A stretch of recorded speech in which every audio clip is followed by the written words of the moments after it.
To the show. This is Game Plan on 99.7 Jaw FM and 103.9 Hits FM. All right, ordinarily we would be having business right now, but for the duration of the AFCON today will be live on Jaw FM 1 p.m. to 2 p.m. every weekday, except on Fridays where we come your way, of course, with Game Plan starting at exactly the same 1 p.m. All right? Welcome to the show. My name is Fentuo, Tahiru Fentuo. You know what's on the menu today? Of course, the show is proudly sponsored by Petrocel. Every drop matters just as every penny counts. We're on from now till 3 p.m. looking back on Ghana's game yesterday and quite a lot to unpack regarding that. A 2-2 draw and yet again needing to win that final game against Mozambique on Monday if we are to qualify to the round of 16. It's deja vu again, all over. AFCON 2021, that was the story. Ghana needed to beat Comoros in the last game to qualify to the round of 16. That did not happen, and we got booted out in the group stages. The first time it's ever happened without us winning a single match. 2 matches in, Ghana has yet to win a game at this AFCON as well. Can we end that voodoo on Monday against Mozambique? What lessons can we pick from yesterday's performance against the Pharaohs of Egypt? And of course, Ghana's other group opponents are engaged this afternoon, and we will see what becomes of that game between Mozambique and Cape Verde. Cape Verde already have 3 points after they beat Ghana. And of course, Mozambique have their 1 point from their draw against Egypt. So in that game between them, if Cape Verde wins, of course, they go to 6 points and through to the next round. And if Mozambique win, they get 4 points and still not guaranteed going to the next round, but all but true, of course. And 4 points will be enough for them to qualify to the next stage, even if they finish third. Okay?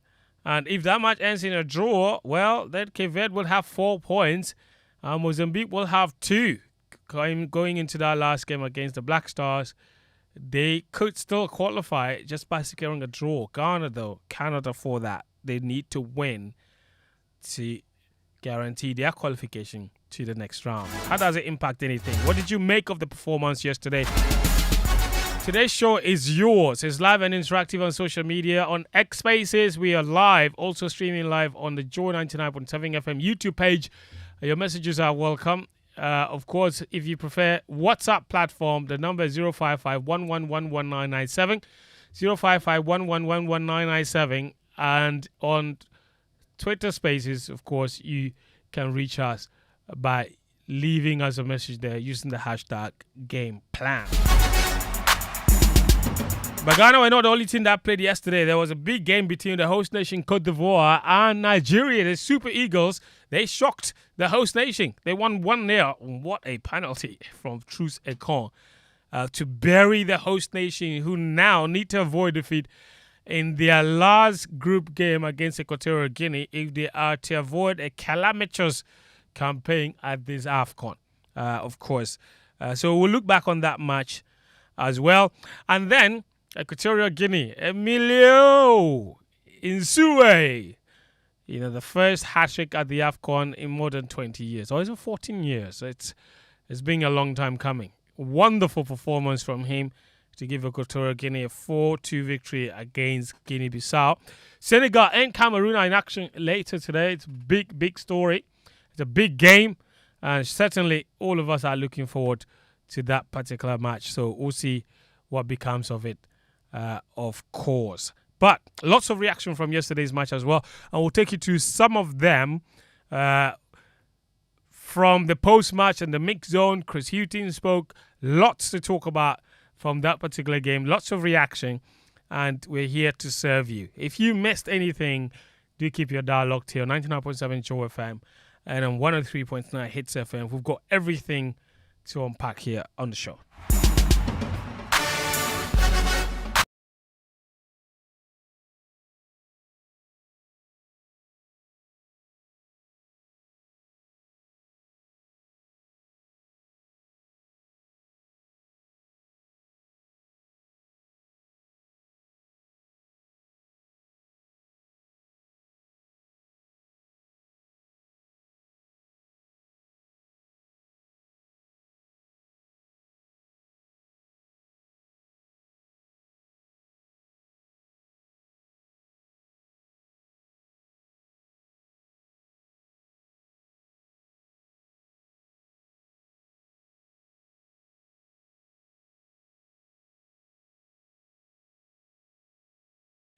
Know, of course, that good quality fuel enhances your vehicle performance and reduces maintenance cost.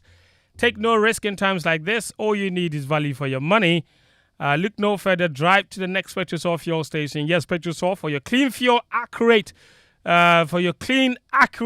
quantity fuel suitable for new technology vehicles. Be a happy customer. Fuel with smiles. Drive more miles and save some money. Petrosol, your clean quality fuel in full quantity. Petrosol, always a delightful experience.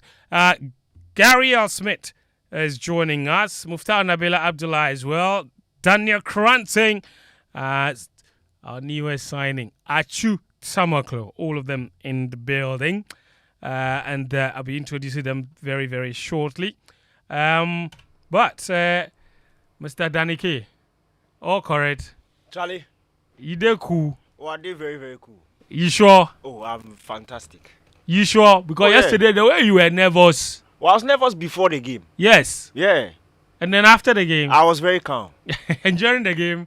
Very calm. During the game. After 15 minutes, I was calm.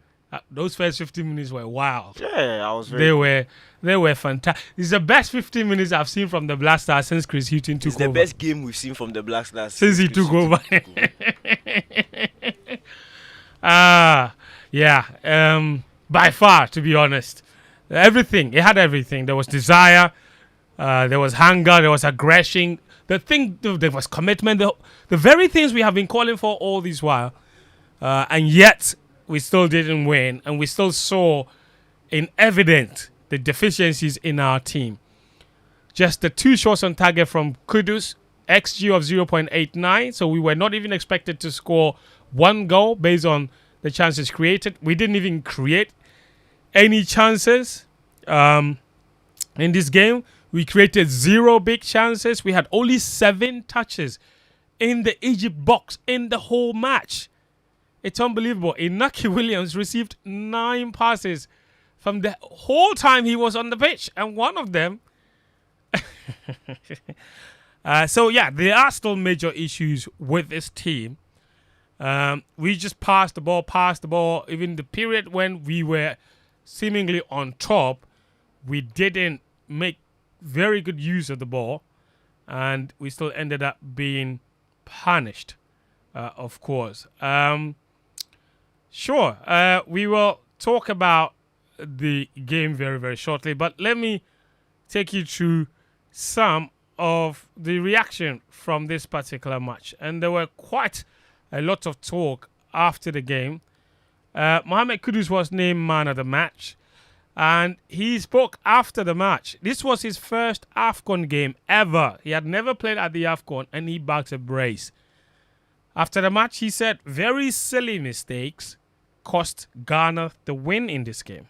Your goals to reflect on the results, but we got the point today. I felt we deserve more because the goals they scored was some silly mistakes from us, which we need to learn from. And we put this game aside and then we focus on the next game. We knew Egypt was a good side, so we came with all the energy and the enthusiasm. So credit to all the boys. Everyone gave their all. I think we fought and then we focus on the next game. Until we finish the last game in the group, it's the same focus. You could see the fighting spirit and the energy from the guys today.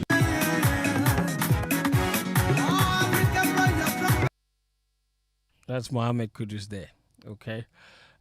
We're focusing on the next game. And he says that next game, of course, will be a game that we need to win in order to qualify. And he says it is possible for Ghana to win that game and qualify to the next round. Yeah, it's very possible. Until we finish the last game in the group, it's the same focus. You could see the fighting spirit and the energy from the guys today. We have to do more than that in the last game, because we have to get the 3 points at all costs, and then we see what's going to happen after. That is Mohamed Kudus. He says it is possible. What about his coach, Chris Hutton? He addressed a couple of things. First, he spoke about the game itself, and he says Ghana deserved to win this particular game against Egypt. He said Ghana deserved all the 3 points in this particular game. Take a listen. I felt we deserved to win the game. What I asked after the first performance, I asked the players for a better performance, more commitment, more running, to give ourselves a better chance of putting in a performance to win this game. So I don't think I can fault the players. I don't think I can fault their aptitude and the way that they apply themselves to the game. And at the moment, the dressing room is a very disappointed dressing room. That's Chris Hughting. He says Ghana deserve to win. He also addressed the individual mistakes that cost Ghana the win. And he says he refused to blame any individual player for what happened. And he says mistakes are part of the game. As a coach of a group of players, you feel frustrated because in a performance, mistakes in the game are part of the game, and you hope you make less mistakes than the others. Sometimes teams can make a lot of mistakes and the opposition don't capitalise on them. Unfortunately, through mistakes we made today, the opposition was able to capitalise on them. But we have to accept part of the game. You have to try to limit the amount of errors or mistakes that you make, and of course the team that limits it the most is a team that has a better chance of winning. That's Chris Hughting. So he says they will work to limit the number of individual mistakes that they make. One of the most eventful things from that game yesterday was what happened to Osman Bukhari, brought on as a substitute in the 73rd minute, substituted in the 89th minute. He lasted altogether 60 minutes in the match, and his substitution came right after he made a mistake that led to Egypt's second goal. And so Hughting, of course, expectedly, was asked why he did that because of all the implications it could have on the player's confidence. And he says they noticed after he made the mistake that it had affected him and he had lost his way. We like Osman Bukhari a lot, and we have a lot of faith in him. I have to make decisions on the bench for what I see, and my feeling is that there are a lot of emotions in the game, and I thought at that moment, once he'd made a mistake, I thought it affected him in the game. So this is not normal. This doesn't take anything away of what we feel about him and the type of player he is. It doesn't change the way they think about him and the kind of player that he is. So that's Chris Hughting on that Osman Bukhari substitution. This show is yours today. So in fact, people say all the time that we talk too much. So we're going to open the phone lines very early on in this show. So you can call in and let us know what you made of the team's performance and what you think would happen in that game against Mozambique, or what you think we should do. And I will take as many phone calls as possible. So write the number down, and we will do that very shortly after I play a couple more voices. There's a number of phone numbers you could call. The first one is 030 221 6541. Don't call now. I'll tell you. Don't call now. I'll tell you when to call. 030 221 6541. So write that down. And then our WhatsApp number, you can also call that one, which is 055 1111 997. So write that down as well. You can send me a message too if you want. And then there's a third number, which is 030 221 6541. Actually, that's the same as the first one. So those two numbers, 030 221 6541 and 055 1111 997. Save those numbers. We'll take phone calls very shortly. Before I even hear from my guests, I want to hear from you guys on what you made of the team's performance yesterday. And I know you have a lot to say. And usually on this show, we don't get to take a lot of opinions. We don't even open phone lines very regularly. So today we'll do that. We're on the back of a very interesting game from the Africa Cup of Nations. Here's one stat you must know, that in the AFCON, in 11 matches, the Black Stars have won only one, dating back to that 2-0 victory against Guinea-Bissau in our last group game at AFCON 2019. That's our only win since the AFCON 2017 quarter-final match against DR Congo when Jordan Ayew and Andre Ayew scored 2 goals for us to secure that win against DR Congo to book our place in the semi-finals of AFCON 2017. Since then, we've only got 1 victory in 11 games. Because after that win against DR Congo, we went to the semi-finals. We lost to Cameroon 2-0. Then in our third place playoff match against Burkina Faso, we lost. Or was it Mali? I beg your pardon. We lost. That's 2 games back to back. Then we came to AFCON 2019. Our first game, I think, was against Benin. We drew. Then we drew our second game against Cameroon. And then we won against Guinea-Bissau. Then we lost to Tunisia. So 4 matches at AFCON 2019. We won just that 1 match against Guinea-Bissau. So you add it to the 2, that is 6 games with 1 win. Then you take us to AFCON 2021. We lost our first game to Morocco, drew our second match against Gabon, lost our last game against Comoros. 3 matches, no win. You add it to those 6, that's 9. Then you come to AFCON 2023. We played 2 matches so far, no win. So that's 11 games at the Africa Cup of Nations. We have just the 1 win to boast of. That is as poor. That is the longest. In fact, Ghana is currently on its longest winless run at the Africa Cup of Nations. That's how bad it is. That's how bad it is. And our last 2 AFCON goals, in fact, our last 4 AFCON goals have been scored by 2 players. Our last 4 AFCON goals have been scored by 2 players. Jiku scored our last goal against Comoros. That was the last time we scored an AFCON goal. Then at this AFCON, he scored again. So he scored back-to-back AFCON goals. And then Kudu scored 2 yesterday. So others are not necessarily contributing goals. And it just goes from bad to worse, our record at the AFCON.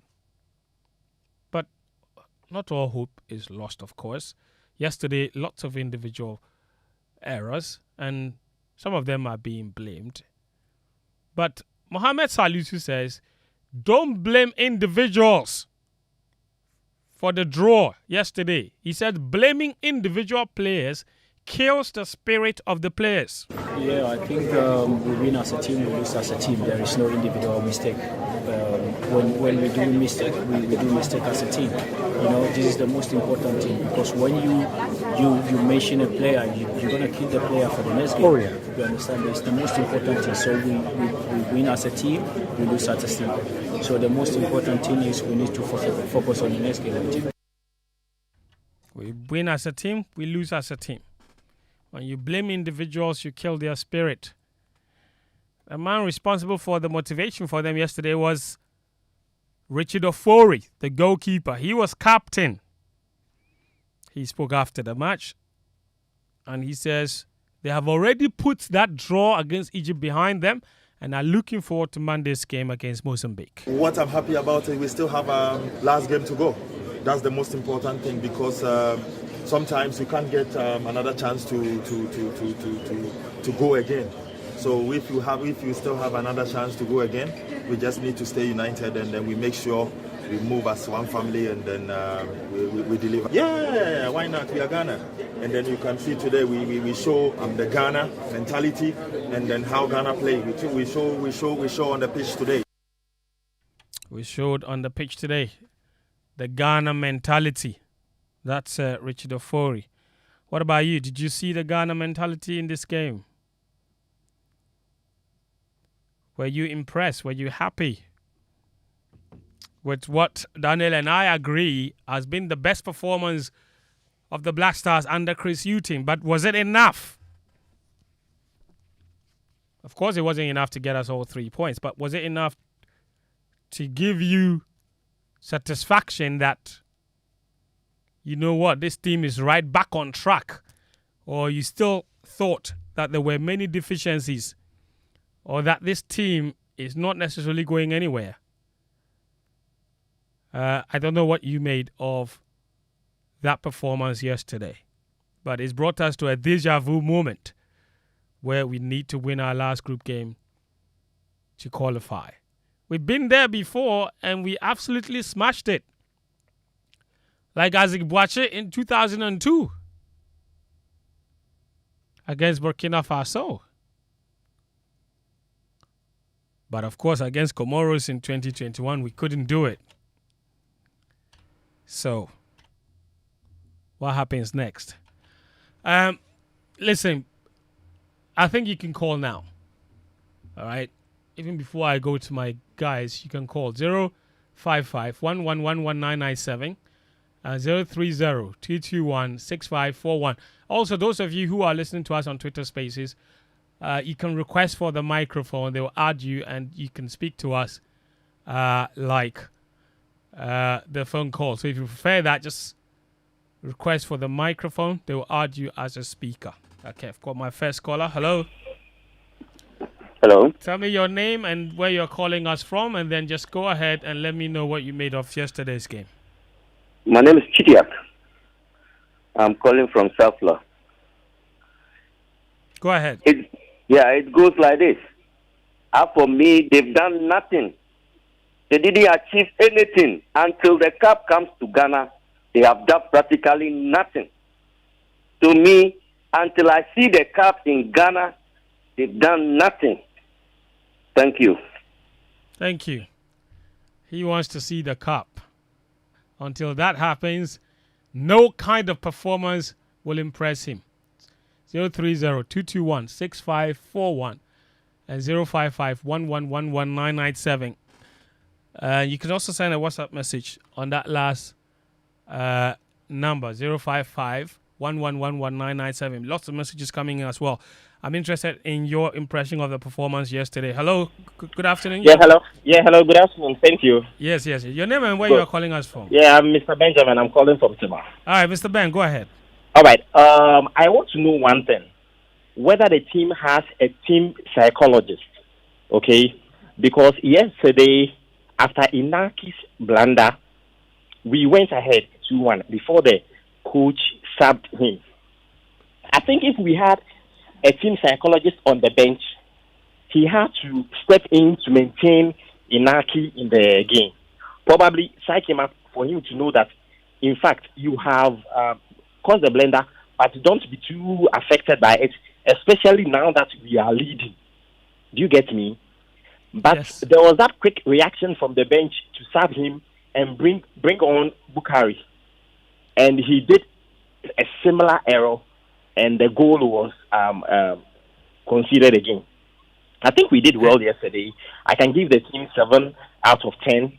We were on our way to get a win before the errors caused those goals. But we should just inquire from the management of the team whether there is a team psychologist and whether he sits on the bench and whether he has spoken to them about having to see Jama after the game or after a win and not necessarily before a game, because that Jama session doesn't do anything to them psychologically. I mean, if after all these 3 AFCONs in previous editions, we can only count a single win, then there is an issue with this Jama session that he brings into the camp. It is not doing anything positive for them before a game. Do you understand? Yeah, Ben, you make a very good point about the substitution, because Houghton took off Inaki Williams right after he made the mistake, and then took off Osman Bukhari right after he made the mistake. So it's like, what are you doing? Yeah, it's not even sending positive signals to the players. It's as if you are in the team or if you are playing, then you cause an error. So probably you consult a team psychologist and he says, hey, let me speak to the coach. As the Egyptians are celebrating, let me just rush to Inaki and tell him that, hey, don't, panic. Let's play. And, after some few minutes, Ghana scored. In fact, when you look at the the commentary of the team, Ghana went ahead 2-1 before Inaki was subbed, or if you watch the game again. Meaning probably he had been boosted, his morale had been boosted again for him to, continue playing. So why do you then just drag him off? That's fair. Thank you, Ben. Thank you, Ben, with his thoughts there. Let's. Hello. Yes, I think your radio volume is slightly high. Hello, this is Selassie. Yes, Selassie. Do you have a radio by you? Please. Yes, Selassie. Where are you calling us from? I'm calling from who? Yes, Selassie. Go ahead. Okay,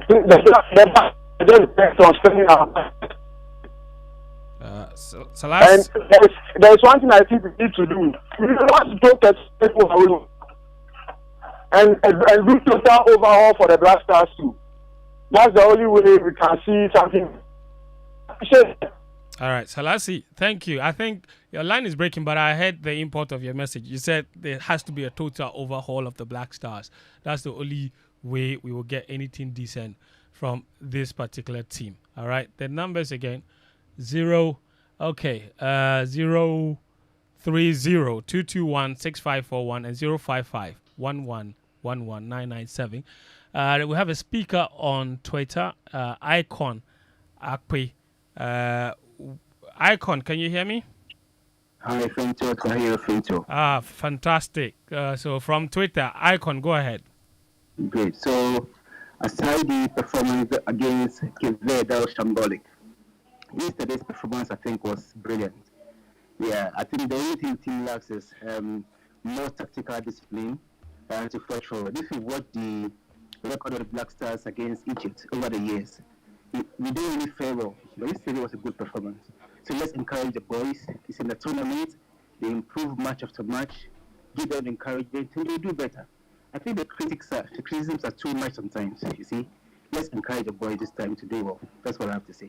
All right, thank you very much. That's Akpe Icon on Twitter there. If you're listening to us on Twitter Spaces and you want to contribute to the conversation, you can request for the mic. They will add you, and then you go live on the radio. Let's go to the phone lines, though. What's your name and where are you calling from? Yeah, Nana from Medina. Yeah, Nana, go ahead. How are you, Abiba? Yeah. My name is Fentuo and I'm fine. Go ahead. Abiba, how are you? Nana, go ahead. Okay, so real quick, our coach, Akanekaka, because when the first goal came, I realized like suddenly we were in an defensive mood. Young progressive in an early stage of a game. This after we coming back from a break. Now what are you defending? How long can you defend? Instead of you going at them and probably getting a second or a third. That's one issue. Also, I have a query. This is to you guys.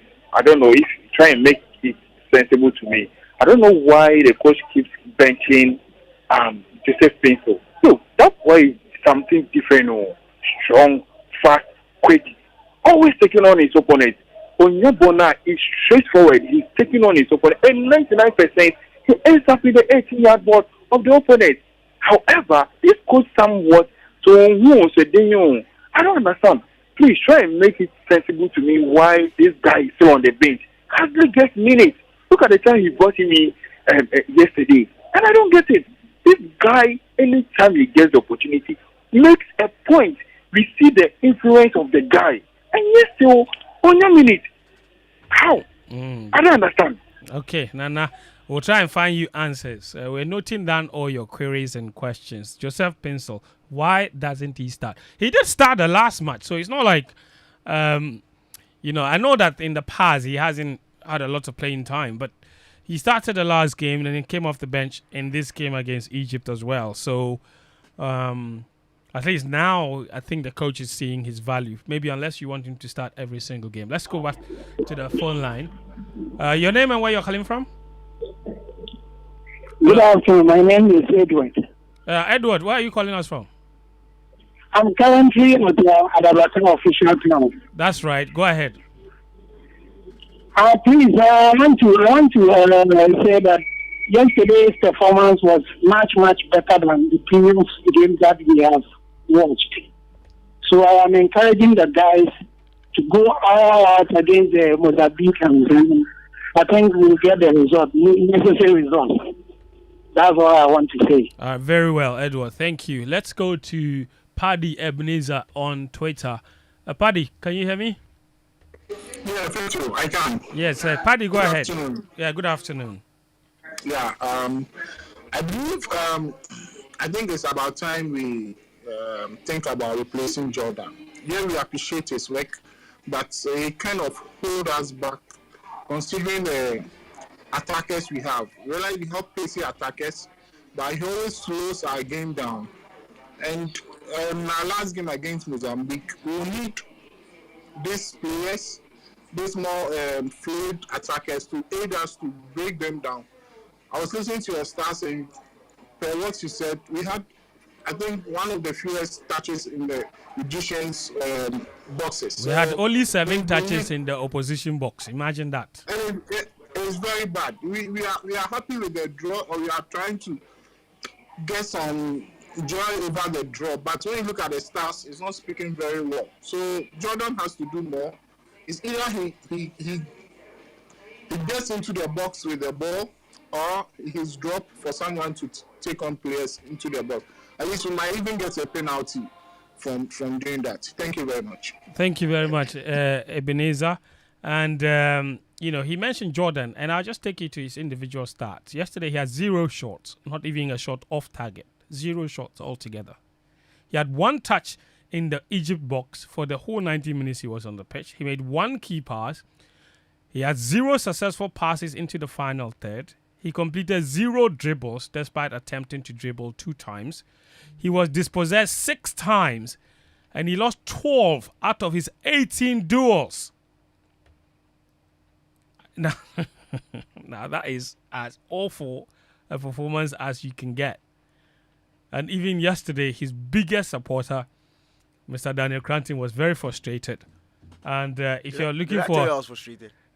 Oh, yes, I saw your tweet. He said, come on, Jordan, pass the ball. And that ball he didn't pass was what resulted in Ghana's first goal. No.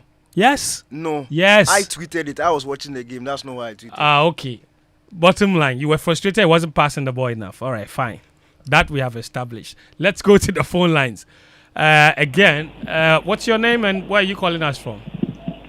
I'm Lemo, calling from Doria. Very well. Go ahead. Okay, so I have 3 issues. The first one is our coach. He's not able to read the game when the game is going on. So all the water breaks are going to our disadvantage because nothing happened. Looking at our game against Cape Verde, at a point, Jordan was useless. At a point, we were expecting him to make the change. The change didn't come. It came later after they had scored. Looking at yesterday's game, we all know Inaki was ineffective in the position wasn't played. So the change should have come earlier. And our best player in the first game was Fentuo.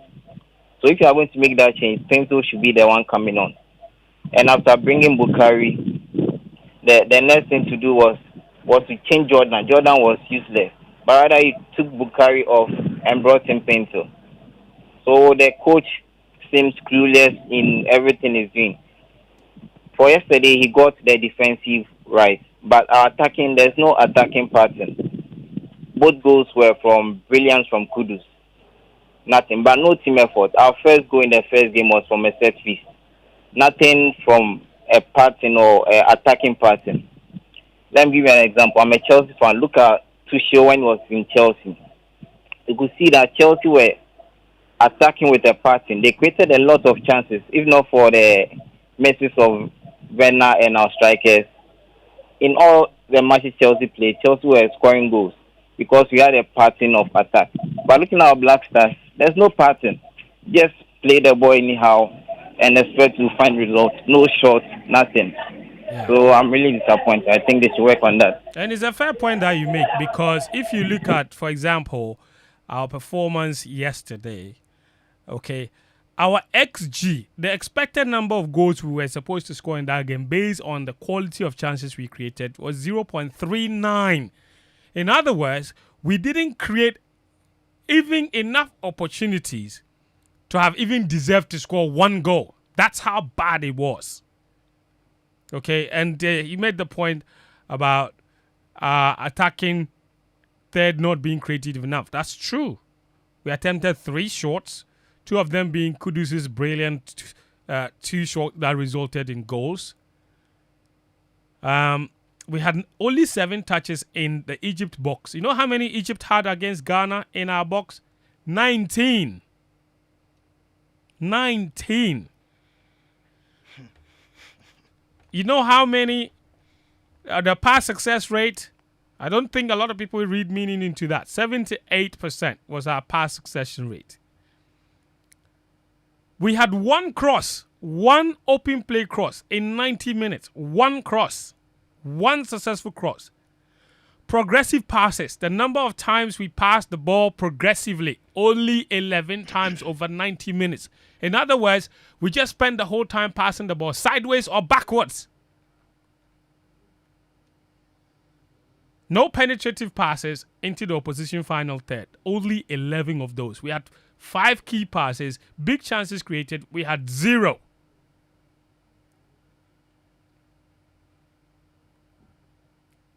It was awful from the attacking performance. Let's get back onto the phone lines. Hello. Yes, what's your name and where are you calling from? Yes, this is John calling you from Laura in the Upper West region. John, Katuma. Yes. Over here, so Katuma me. Oh, everything's correct here. You have done well. Let me use this opportunity to say good afternoon to my incoming MP for Laura, Honorable Jacob Derry. He is the MC for Laura. And good afternoon to Honorable Ambrose Derry, the Interior Minister for Nando. My brother, I only have one problem. And my problem is we have Ghanaian private media houses doing sports every day. But when it comes to a bigger tournament like African or World Cup, most of the Ghanaians being denied by watching this kind of tournament. And my biggest problem goes to GBC. I think that it's a Ghanaian Ghanaian-owned media house. And we pay taxes for GBC to still maintain up to date, but we've been denied of watching our own tournament. You see, go to the whole Africa. When it comes to a tournament like this, there's nation media house used to attach with their private media houses so that the people of the entire country will watch the match. You know, the support base is, if we all give this support helping hand, that is where Ghana will win this cup. But yesterday match, I think that our defense is very, very loose. And I would say that if it is not because of Kudus, I think Ghana would have been packing up to date. Very well. He made his point. GBC, give us the right one. Let us also show the AFCON. That's what George is saying. Let's go to Twitter where Ruben Miles has joined us. Ruben, where are you joining us from? Tahiru, I'm joining you from Keshi, Lekman. That's right. Ruben, go ahead. Let's hear from you. Okay. My first point is about Inaki's pass to the defense. I blame Prof for that mistake because when you look at the pass, it wasn't meant for the goalkeeper. It was meant for Prof. And Prof realized the player was rather attacking Prof, but Prof was not attacking the player. So by the time he realized, he was caught off guard. And that was when the first goal came in. And secondly, in our local language, I didn't see what Bukari was doing. Bukari literally didn't know what he was doing because at the point he had the chance to just clear the ball to the corner line.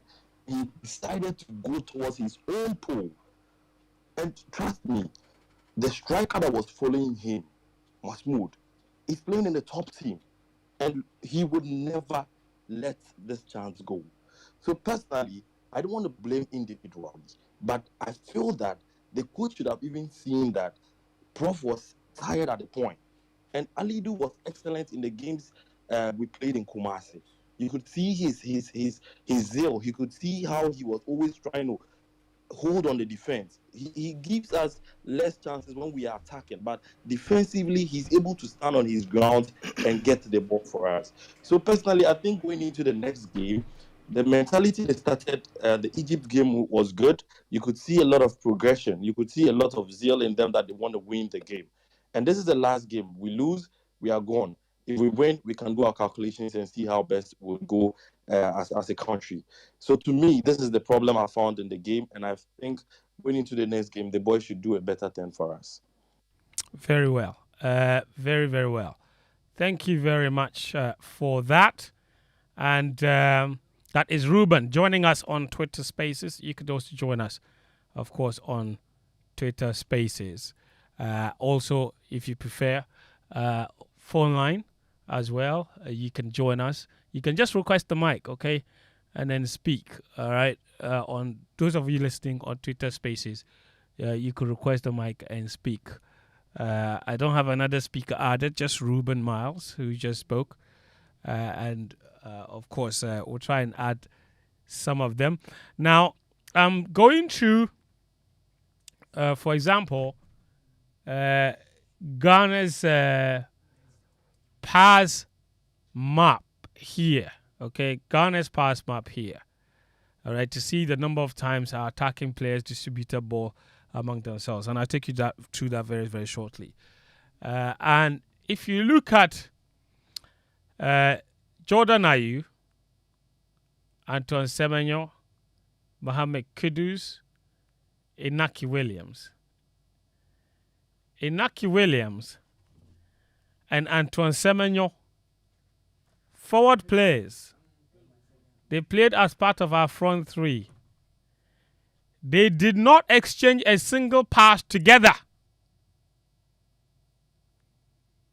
They did not exchange a single pass together. So they were just running around at the front there, no coordination.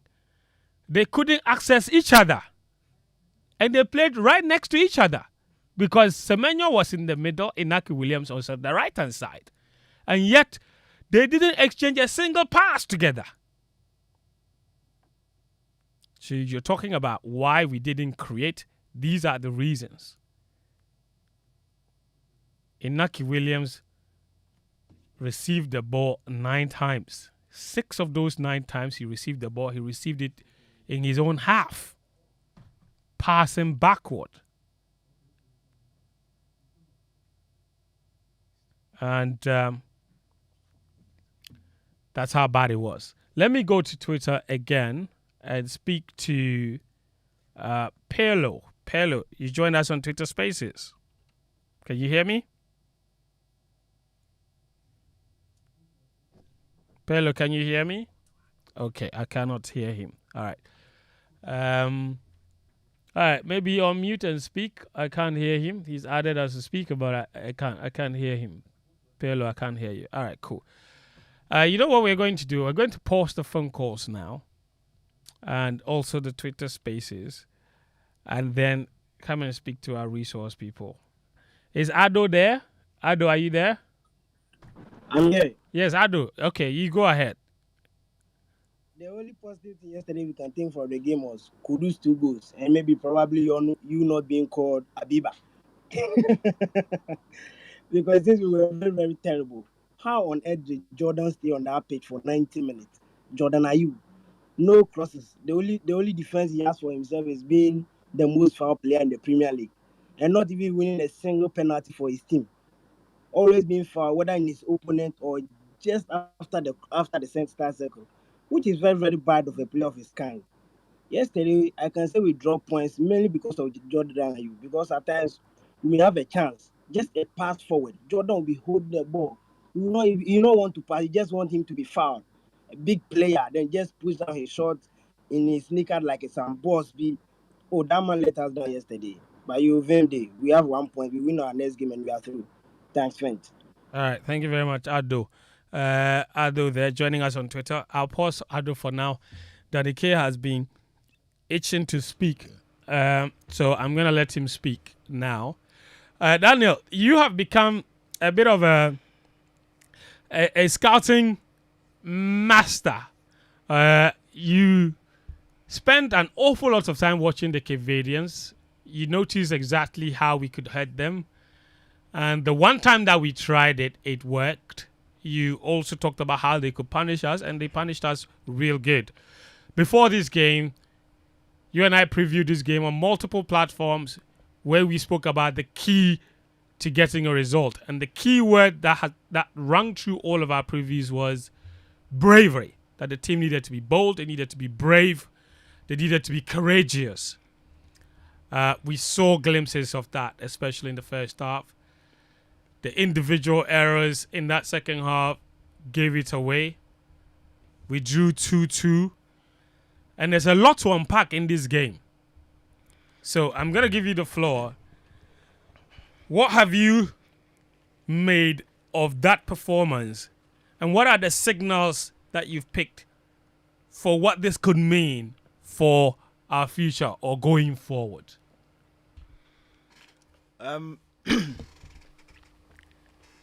I'll start by saying it was a 10 over 10 coaching performance. 10 over 10. Perfect coaching performance. The coaching was 10 over 10 for you. For player application, I'll say it was 8 over 10. It was a solid display from the team and from the coaching staff. And I was very highly impressed. They showed that they did their homework on the Egyptians. They knew how to hurt them. And they did what was necessary to create the scenarios to hurt them.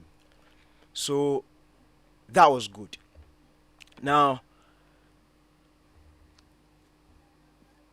look, let's start off with what the game plan was. What exactly the game plan was, because that is how you can properly assess the team. Before the game, we spoke about the fact that Egypt on the ball struggled to break down teams. They're a team that thrive in transitions. So what do? We kept it very compact at the back, very difficult for them to hurt us in between the lines. We saw the relationships between our back line, our midfield line, and then the forward two in Kudus and Semenyo, who were playing as a front two when we didn't have the ball. We saw, and that was what impressed me, at least in the first half most, the relationship between our fullbacks and our wide men, and how they kept on constantly interacting with each other, drawing each other very narrow where they had to, and especially on the left-hand side, defensively also. And that was because Egypt were trying to penetrate that side, obviously, because their star man, Mohamed Salah, was there. So the job, especially by Gideon Mensah, was absolutely super in that, for me, in the first half. In fact, he had a fantastic game, personally. He had a very good game. Gideon Mensah, that was really good work from him. So that was the game plan defensively. Stop them from being able to operate in between the lines. Of course, that's where Mohamed Salah thrives the most, on the Egyptian right-hand side. Not necessarily giving the width, but playing in that right-hand side channel. And we were able to stop that. Our attacking plan was very simple. To break with purpose and break with aggression. Very direct. And with that, we were not taking risks. We had very limited men making forward runs. And that was because, and this is what people need to understand, that was because Egypt thrives on transitioning. If you overcommit men and you lose the ball, the chances of you being punished on transition was high. So we saw very limited men making off the ball runs when we were on the break. And I'll give you a prime example. There was a portion in the game, in the first half, where Ashimeru won the ball, gave it to Iñaki Williams, and he started breaking. The closest player to Iñaki Williams was Gideon Mensah. As soon as Gideon Mensah hit the center line, he stopped running.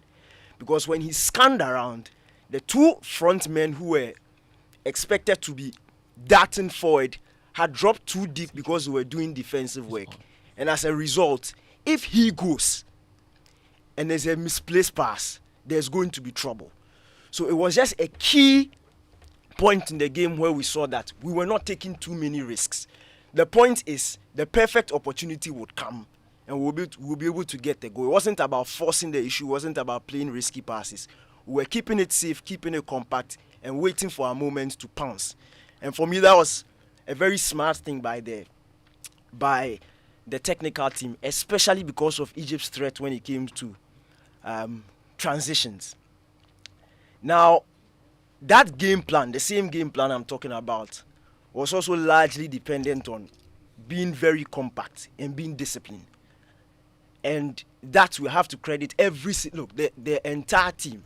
The relationship between the lines was, for me, this is the best we've seen the Black Stars do in a while. We'll take you back to the World Cup game against Portugal, but even that one, we were a bit content defending and didn't think too much offensively. But this time around, there was a proper relationship and there was a clear pattern as to how we were going to break. Now, there was also a reason why we were not taking the risk, and I've mentioned about I speak about because of the threat of the transition. Now, even to highlight the reason why we were not ready to take risks. Now, these are a little in-game examples. When you break and you are in your own box, and there's a lot of space to cover in the opposition box, especially if you are not an overly offensive team, you don't take risks. So the smartest thing to do when you don't have options around you is either to hold that play, wait for your teammates to come, and keep possession of the ball. If you can't do that, then you draw a foul. Because what the foul does is to enable you restart play higher up the pitch.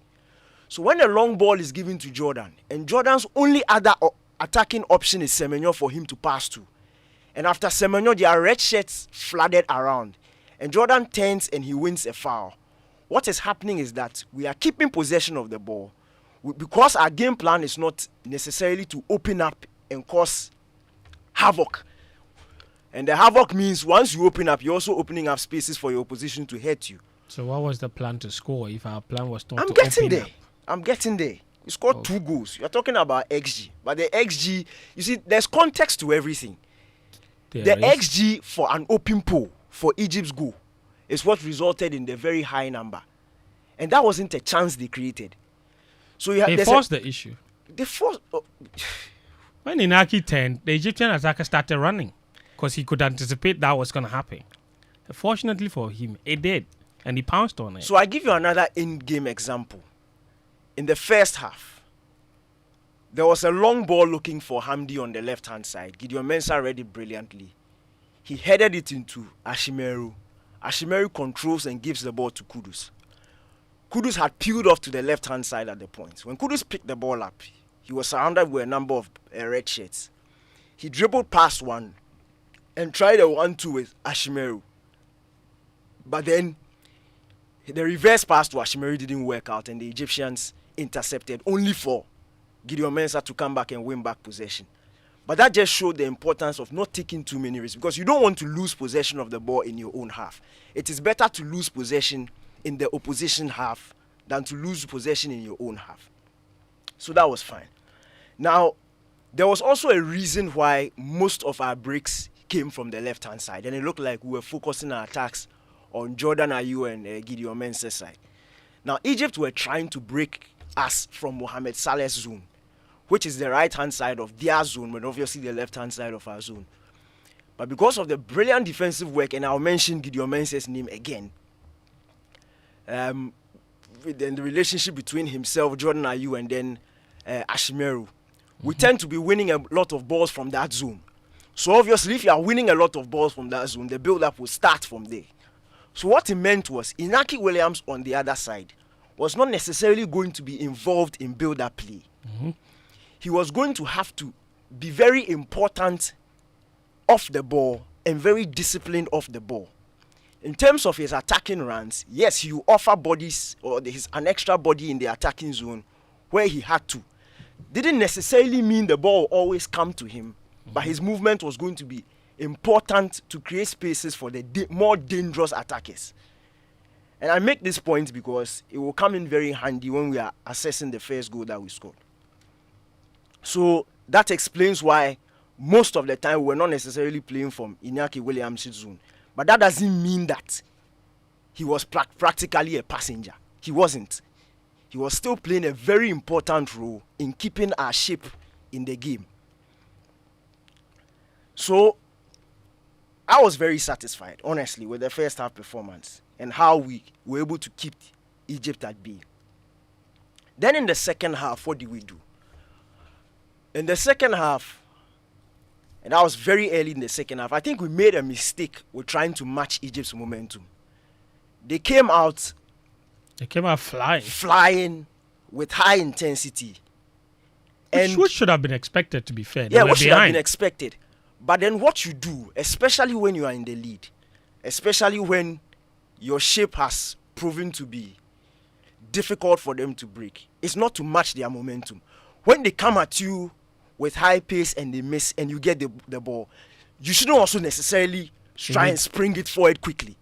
You take your time and kill that momentum, because what Egypt wanted was for the game to become chaotic. That's exactly what they wanted. And what we're doing was trying to give it to them. What we're doing was basically giving them what they wanted. You mean we played into their hands? We played into their hands by trying to force the issue and get a second goal. And for me, that was needless at the point. We should have been smarter about it and try to kill the momentum. And that's why I suspect that when Ashimeru pulled off injured and he came off, Chris Hughton opted for Baba Idrisu. Because Baba Idrisu is safe, he is slow, his passing basically just kills the tempo of the game. And that's what we wanted to do, because when you start playing like that and Egypt finally win possession, it is very difficult for them to restart that intensity. So they increase their intensity, then you kill it.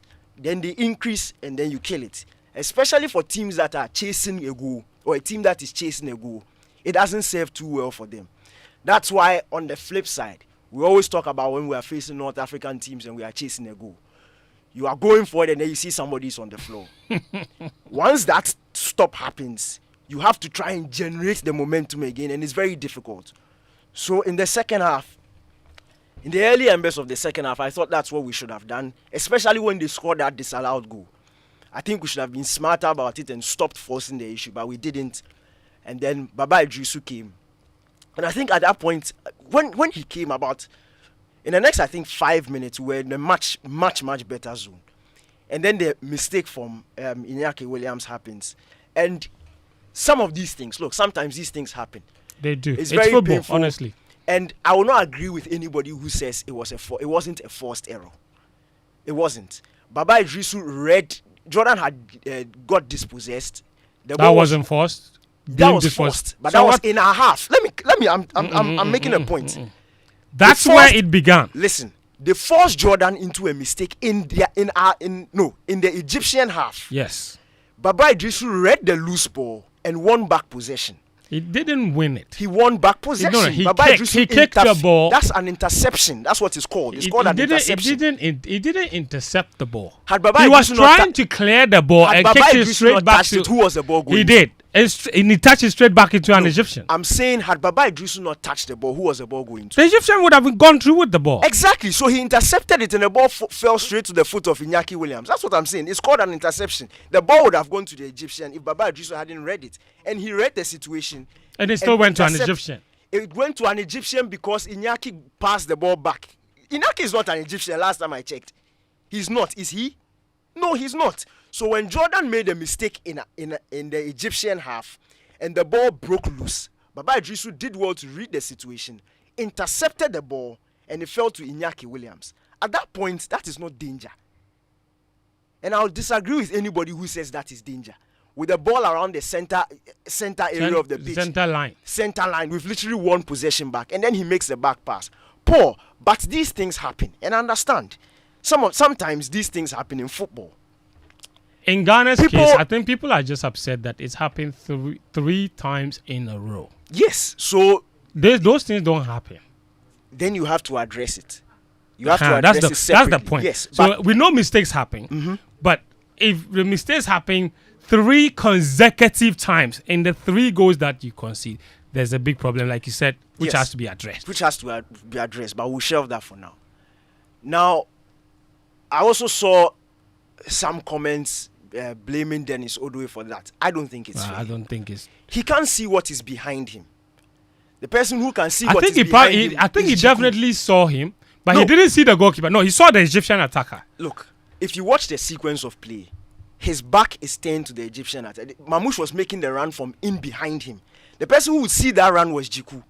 But the weight of the pass for Iñaki Williams Odwe knew that pass wasn't his. Yes, and that he knew. Exactly. The comfort and the weight with which Inaki hit the pass, he would automatically assume that his goalkeeper was in a position to pick it up. That's him true. to turn. That is true. The only way you can blame Odwe for that goal is if he had been communicated, and you can clearly tell there was no communication from Jigu, because his reaction was late, and it took everybody by surprise. That's why I say these things happen. But then when that happened, that's why I said, look, the coaching was good, very solid at the point in time. We considered, okay, fine, out of nothing. You are playing a very good game, you concede a goal. Fine, what do? We need to get another goal. Now, 2 minutes. 2 minutes. And the 2 minutes wasn't by luck. That's, you see, 2 minutes. That's what is quite painful, that we all complain about coaching when it's wrong. But when coaching is right, don't discredit it and put it down on. So take me through the coaching that resulted in that second goal. In the second goal, yes, when the Dennis Odwe chased down that ball, won the throw-in. Yes, he throws the ball to Kudus. Kudus gives him the return pass. At the time that Odwe got the ball, there were 3 Ghanaian attackers in the box, and that was very different from what we are seeing throughout the game. Yes, those were options. Anybody, any right-handed, right-footed wing back, whatever, at that point in time will go for the cross. True. Because there was Iñaki in the box, there was Semenyo, and there was Jordan, who had made a late run into the box. There were 3 very good options in the box. It was literally a 3-on-3 in the box. Mm-hmm. But what does Dennis Odwe do? And I'm saying, take notice of this. What does Dennis Odwe do? Cuts it back to Kudus. He cuts it back to Kudus. Now, throughout the game, when our attacking players got into the final third, when you see something, a theme or a scenario repeats itself over and over and over again, you can tell it's clear instruction. Mm-hmm. The instruction was to give the ball to Kudus. When you are in the final third, give the ball to him. If he's available and if he's free, give the ball to him. So despite the fact that there was a 3-on-3 in the box that, why do I keep on calling him Gideon? Odwe could have crossed the ball too. He sees Kudus, who is making that run. He's free. He's in the final third. He gives the ball to Kudus. That is coaching. And you can't tell me that is relying on individual brilliance. So that's not. Did you see Argentina at the World Cup? You create a scenario. When you enter a certain zone, give the ball to Messi.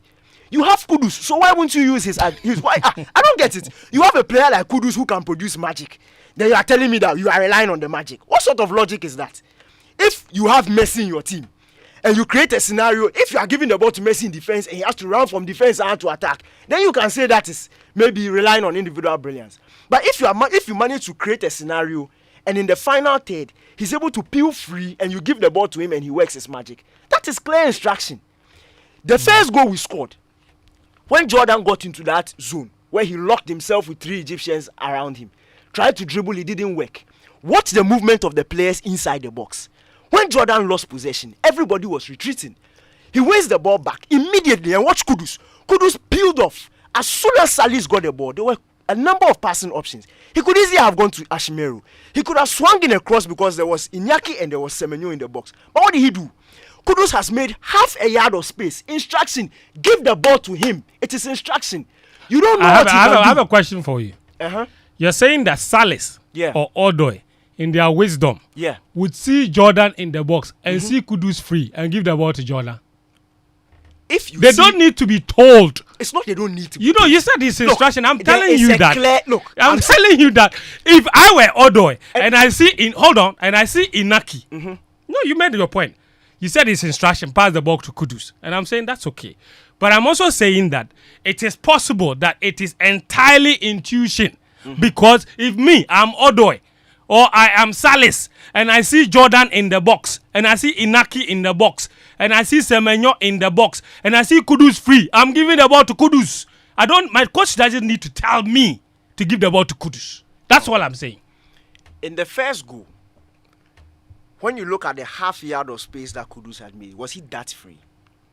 Which one? The first goal we scored.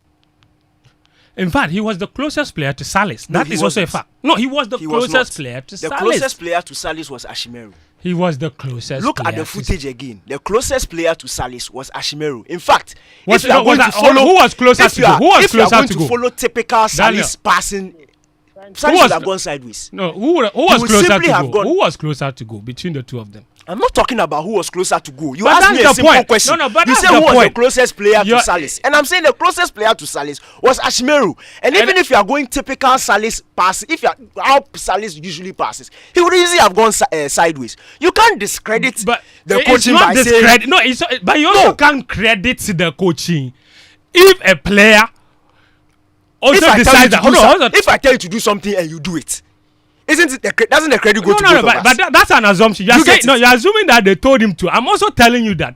And I'm telling you repeated sequences in the game where Kudus was free. How many? We had different players who were free, but they still look. So in that case, how many shots did Kudus take? Let me land. You are interjecting. I'm building a point. I'm trying to point out to certain things that made sense in the game. Look at the break that we made. Another thing that shows the instruction of the team.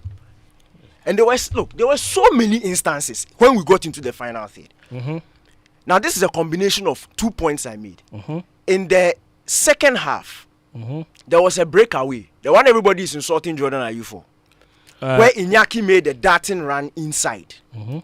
When he picked up the ball on the left-hand side, why didn't Jordan make that through pass? What happened during that sequence? Jordan picks it up. He comes inside. Kudus peeled himself free. Was free and was calling for the ball. You see, there was something that after Sunday's game, I was chatting with a footballer, and he said, modern footballers like himself hardly do anything on the pitch that is not down to instruction. So he said, what we see is a reflection of what the coach has told them. So it is very difficult for him. And I was complaining to him about our attacking play in the first game. And what he was telling me is that it is very difficult to blame some of these individual players for decisions they made during them, especially when the decisions were repeated. Very well done. So I said, okay, fine. That makes sense. When Jordan makes that darting run inside and Iñaki peels off, he's calling for the ball. Iñaki was calling for it. And remember, that wasn't the first time Iñaki was calling for a pass. And his teammates ignored him and gave the ball to Kudus. Who does Jordan pass the ball to? He gives it to Kudus. It will not make sense for me. Look, if Kudus wasn't on the pitch and that was Ransford Yeboah or somebody else, or Dede or somebody else, and you are consistently giving the ball to him, that one we can question it. But when you have a player of the quality of Mohamed Kudus, and the technical team has clearly instructed you that when you enter the final third in that danger area, give him the ball. You have no business not giving him the ball. Very well. Because it will go against you if you give the ball to somebody else instead of him. And then it goes south. Let's make progress. So based on, from your analysis, you say the coaching was fantastic. Okay. Let me land with the Bukari. I wanted us to. Yes, you were on the Bukari. Let me land with the Bukari one. Now, Kudus scores that brilliant second goal and we are 2-1 up. Yeah. I am very sure, I know, that they would have taken Iñaki off irregardless of the mistake he made. Regardless of the mistake. Look, 5 minutes before we considered that goal, Egypt made a substitution. They brought on Trezeguet. For the whole match, when Egypt started the game, who was providing the width for them? It was their fullbacks. It was Hamdi and it was your friend is Fentuo. Omar Kamal on the right, Hamdi on the left-hand side. If you notice in the first half, we didn't have a problem being narrow. And we didn't mind the ball going to their outlets because we were not afraid of their fullbacks. Once it wasn't Salah or it wasn't Trezeguet, we were not afraid. In the second half, at the start of the second half, when they made that substitution, the guy who came on for Salah is a pure winger. He fancies one-on-one. So it became a bit more difficult for Gideon Mensah in the second half because now he started stretching play. Then they brought on Trezeguet. When they brought on Trezeguet, now there was a double. They had two wide men, Hamdi on the left-hand side, Trezeguet on the left-hand side, which became very difficult for Dennis Odwe to deal with. And now it meant that Iñaki would have had to hug the line a bit in trying to defend him. Now, if Iñaki wins the ball on the touchline, now he has to operate as a pure winger when he's breaking forward. So we had to make a switch. And that's why the Bukari thing made sense. Because what happens was, when Bukari came on, Salis was as to sort of help out on the right hand side, and Bukari became like a third man auxiliary. If we win the ball, he isolates his fullback one-on-one and has the opportunity to take him on. He tried that a few times. Thank you. Those scenarios actually panned out. And had he been a better frame of mind, look, those 2 chances, he rushed across. And you could tell that it wasn't typical. It was Bukari. after the mistake too. It was after the mistake too. Yeah. If that was typical Bukari, he's taking on that guy all day. That's why I say coaching-wise, the plan actually made sense. And the margin for error in the second game is much thinner than in the first game. If you could take rest 10 minutes to the end of the game in the first game, you can't necessarily do that in the second game. Because if it goes out and we lose, we're out. So what does he do? Instead of waiting for Bukari to recover, and you can't tell when he's going to recover, we have to be snappy about it. Bukari will get over the mistake.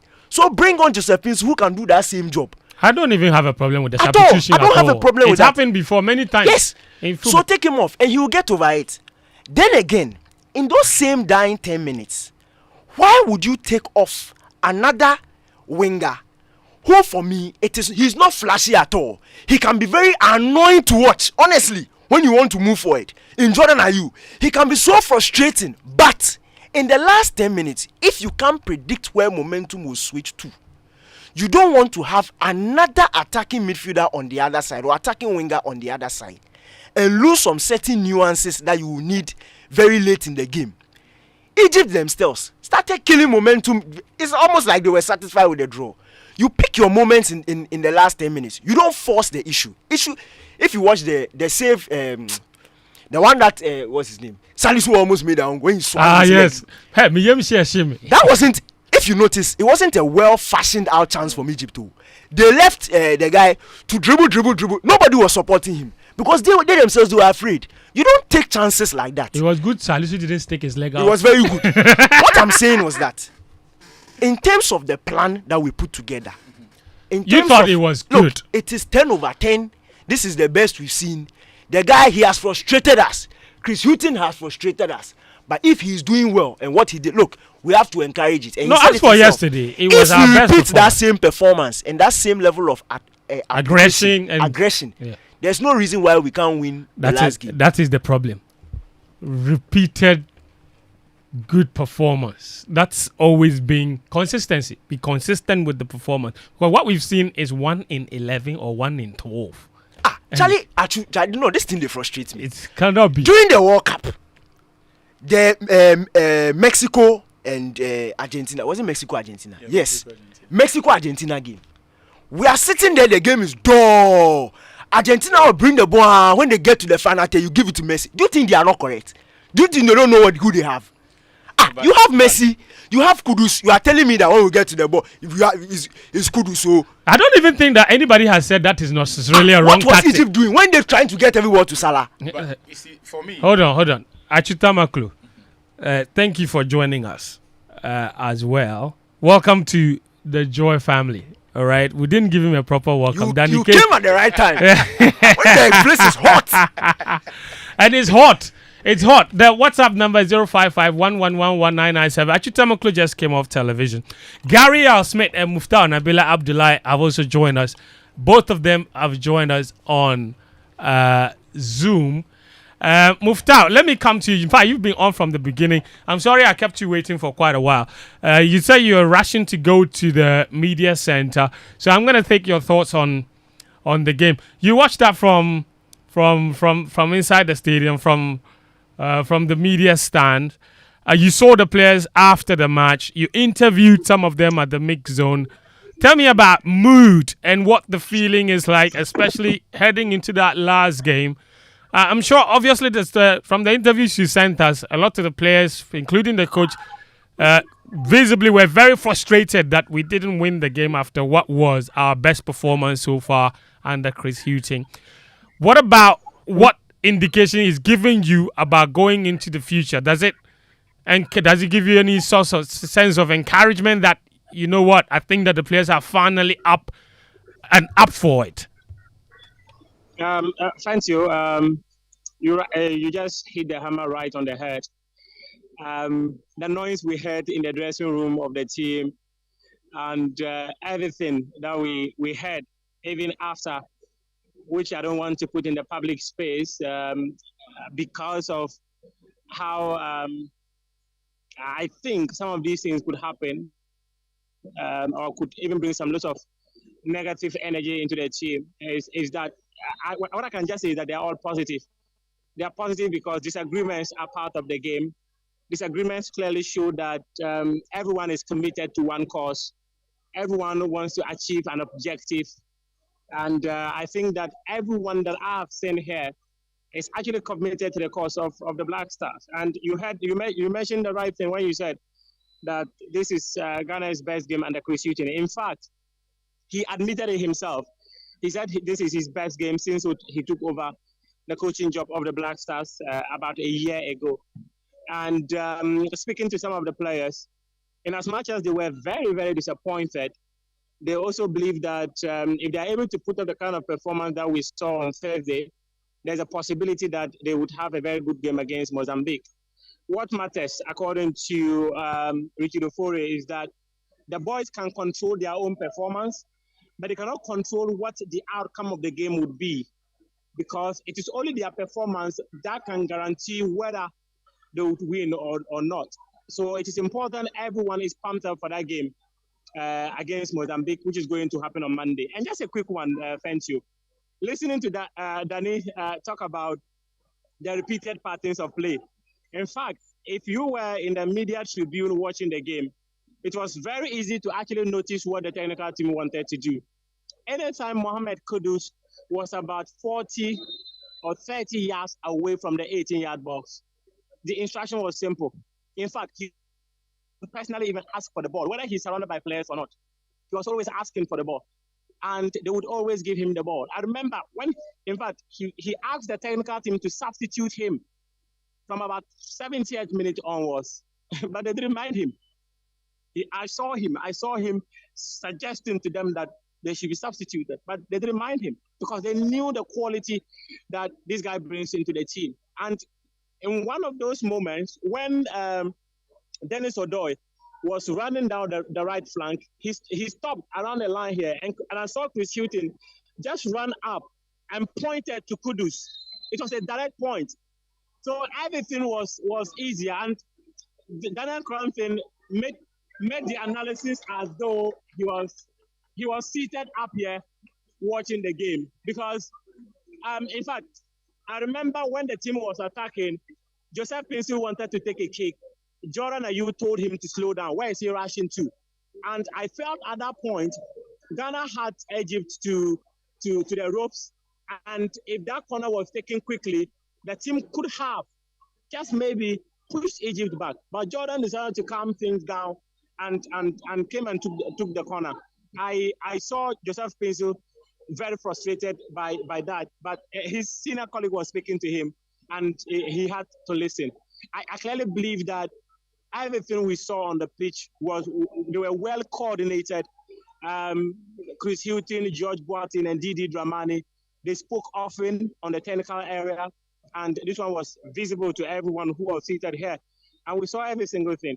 One thing that I heard Daniel Amate talk about when we were speaking to him at the mix zone was the fact that they need to communicate more. That is the players on the pitch. They need to communicate more, because the technical team can easily issue instruction. That back pass that went to, that was supposed to, I don't know where it was supposed to go back to Baba Idris or something, because he was well placed to receive it. But the pass that went to the goalkeeper, it was a simple instruction. And I saw Chris Hughton lift his hand, suggesting where the pass should go to. And unfortunately, maybe like people would always say, on the pitch of play, the players don't see. They don't know what is happening. You can even talk to them, they will not even hear you. But in the end, he gave the pass to a different place, and this resulted in this. But I am very confident, based on what I saw, these boys will be out to the task come Monday against Mozambique. Thank you. Very well, Muftawu. One last question before I let you go. Everybody, in fact, on the social media space, there's a lot of talk about what potentially this substitution, substituted on, substituted off would do to Osman Bukhari. Did you see him after the match, and what was his body language like? And I'm sure you also spoke to Chris Hughton about that. What is that whole situation? How is it being handled? Okay, so the Osman Bukhari I saw was okay. It was Wala Inyaki Williams I saw who was very emotional, and he was completely down. I suspected he had something like tears in his eyes. For Osman, he was okay. He looked very okay, but it was rather Inyaki Williams who was not too okay, based on what I saw in the mixed zone. Speaking to Chris Houghton, what he made us to understand was that he was much closer to the boy. He realized that the boy had become so disturbed, and it was important that they took him off because they felt he was not in the right frame of mind to continue in the last 7 minutes that the referee had added into the game. That was why he was substituted. But let me just add quickly, one of the callers spoke about the fact that we need a psychologist. And I have mentioned this many times. I remember on match day 1, I asked Alexander Jiku whether the team feels they need a psychologist. And he said that a young team need to grow. About a year or two ago, when Otoado was in charge of this team, there were conversations about the possibility of having a psychologist to be part of the technical bench who would always help them in some of these things. And one official of the FA said that Otoado himself is a psychologist. I think it's about time they divide the roles of a coach and a psychologist. The coach cannot play the role of a psychologist. You are saying that right now we don't have role. one in the team? Like a designated psychologist? We don't. Interesting. We don't have one right now as you and I speak. So I think that it's important we divide those roles. The coach should focus on technical things. The psychologist focus on the psyche of the boys. It is really, really important. It is. And it is. Trust me, that conversation I had with Alexander Jiku after match day 1 clearly suggested that the energy of the boys was completely different. And we've spoken about this on Game Plan many times, where we say that anytime the team is down, they lose themselves, they lose their body and everything. If we had a psychologist, all these things will be sorted out. And I think it's important the FA could begin to factor in the role of a psychologist within the technical team. That would always help them so that the boys will be in the right frame of mind to compete. All right. Very well, Muftawu. Very well done. Thank you so much, Muftawu. And be careful with the Acheke, because over there, if Daniel, tell him, if your stomach you. Boga. If you're just one Boga. And that was once a day. That place, if your stomach you are in trouble. Anyway, thank you. After eating the Acheke, my stomach was doing. Muftawu Nabila, thank you very much. Take care of yourself. Muftawu Nabila Abdullah there, and we'll get to him again as and when we get more, or we need more updates. You're listening to Game Plan on 99.7 Joy FM and Hits 103.9 FM, sponsored by Petrosol. Of course, every drop matters just as every penny counts. Good quality fuel enhances your vehicle performance and reduces maintenance costs. So take no risk in times like this. All you need is value for your money. Look no further. Drive to the next Petrosol fuel station for your clean, accurate quantity fuel suitable for new technology vehicles. Be a happy customer, fill with smiles, drive more miles, and save some money. Petrosol, your clean quality fuel in full quantity. Petrosol, always a delightful experience. Also by DSTV. DSTV, this is your moment. It's your African moment, and DSTV is your home for all the goals, action, and drama. It's time to cheer on the Black Stars. Catch the Africa Cup of Nations live and in HD on DSTV beginning from 13th January to 11th February 2024. Be assured of world-class studio analysis from our excellent pundits from across the continent. On the move, don't worry. You can catch all the games also on DSTV Stream. Download it from Google and Apple Store now and watch all the action. Remember, it's your African moment. You can reconnect or stay connected on star 759 hash to enjoy the games. DSTV, it's your moment. Gary L. Smith is on the line with us. Achutamaklo is also here. I'm going to go to them very shortly for their takes. But my good friend Christopher Nimley is listening, and he sent me a very long message for Daniel Koranteng. And he says, this team will never go forward as long as Jordan Ayew is not benched. The coaching from this technical team is bad. The most important coaching, in my view, was to tell the players to calm down under pressure. Our defenders kept ballooning the ball throughout the first 20 minutes of that second half. At this level, if a player is afraid to lose the ball, then he has no business on the pitch. Why bring Baba when he cannot help keep the ball? Bad substitution, hence bad coaching. For once, I disagree with DK. We'll be back very shortly, so do stay with us here on Game Plan on 99.7 Hits FM and on 99.7 Joy FM, I beg your pardon, and 103.9 Hits FM. We'll be right back. Welcome to a thrilling season of football live on Star Times. The best of Africa will converge in Ivory Coast from the 13th of January. Witness the most anticipated tournament in African football, where Ghana could end a 42-year trophy drought, and Egypt with an 80% chance of winning their 8th AFCON title. The Teranga Lions of Senegal look like defending their title. The AFCON is here with all 52 matches delivered in stunning HD on Star Time. It's an incredible new year. Upgrade to the Star Times Mega Bouquet for only 180 Ghana cedis. Star Times. Enjoy digital life.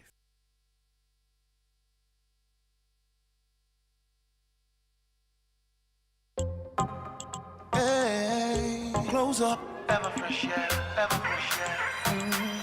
Ever fresh air, ever close up. All new Close Up Ever Fresh. Wait, Charlie, what's new? It now has a triple fresh formula that cleans, protects, and cools. Thanks to a powerful combination of 1, a purifying gel, 2, an antibacterial mouthwash formula, 3, ice cool crystals. That cleans, fights up to 99% bacteria, and intensely cools.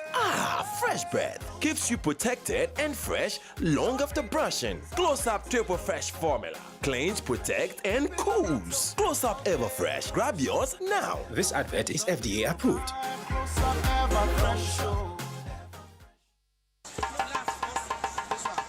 A month way, and you're normally a doffo. Electroland Ghana Limited has done it again. It's the up to 70% discount bazaar. A simple cry. From the 27th to the 29th of January, rush to Electroland's Pinterest branch for amazing deals on your favorite Samsung, NASCO, Media, TCL, and Homeland of up to 70% off. You heard it here, up to 70%. It may be brand new, slightly used, have minor dents and scratches, or repaired. We are first come, first serve. For further inquiries, call 0503 153 739. Terms and conditions apply.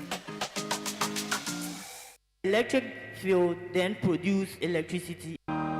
It's the grand finale of the Ghana Science and Tech Explorer Prize Challenge. Over 100 schools drawn from the Ashanti, Eastern and Greater Accra regions are battle ready to showcase prototype products aimed at solving societal challenges. Which team will emerge the best project in the G-Step Challenge? Watch out for the grand finale on Thursday, 25th January 2024 at the Accra International Conference Center. Time 2 p.m. sharp. Special guest of honor, Chief of Staff Frema Opari. Guest of honor, Education Minister Dr. Yao Osei Educhum. Our young geniuses will also hold a project exhibition on the 24th and 25th of January 2024 as they seek to provide solutions to the myriad of problems in our environment. Make a date with us and be part of the second award ceremony to celebrate our future innovators and inventors. The G-Step Challenge is organized by Dream Oval Foundation, Mest Africa, Das Technology, Found Divine, and supported by Fidelity Bank, Cowbell, Cowrie, Specialized, Goyle, and Joy Prime. Joy 99.7 FM.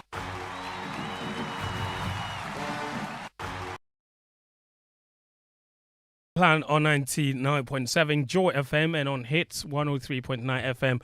The show is sponsored by Petrosol as well as DSTV. Kevet have just scored against Mozambique. So Kevet lead by 1-0. Baby scored the goal in the 32nd minute. So that would mean that if Kevet were to win, they would get 6 points.